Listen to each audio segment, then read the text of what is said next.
Labarun RMC Hausa na yau Lahadi 18 ga watan 1 shekarar 2026 tare da ni Maryam Hassan Tamawa. Mahukunta a jamhuriyar Nijar sun haramta amfani da babura masu kafa uku a birnin Yamai domin kawo ƙarshen tukin ganganci da masu baburan ke yawaita yi, sai kuma karya doka ta hanyar tuka baburan masu kafa uku ba tare da takardu ba. Dandazon jama'a sun yi cikar kwari domin gudanar da bikin maulidin fitaccen malamin addinin musulunci Sheikh Ibrahim Inyas karo na 40 a filin wasa na Muhammadu Dukko da ke kan hanyar Mani a jihar Katsina. Zanga-zangar adawa da jami'an shige da fice da hana fasakauri na Amurka ICE ta karu a dukkanin fadin kasar a cikin wannan makon, daga bakin teku zuwa bakin teku.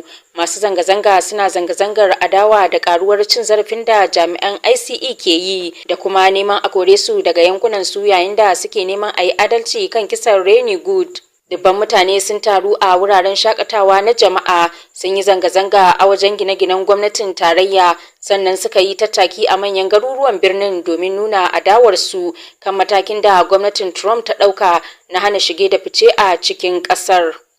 Shugaban Uganda Yoweri Museveni ya lashe zaben shugaban ƙasar da aka gudanar a ranar Alhamis, bayan hukumar zaben kasar ta sanar da shi a matsayin wanda ya lashe zaben shugaban kasar. Hukumar zaben ta ce Mr. Museveni ya ci kaso 71.65 na ƙuri'un da aka kada a zaben. Ƙarshen labarin kenan, yanzu kuma za mu leƙa fagen talla domin karɓar wannan saƙon.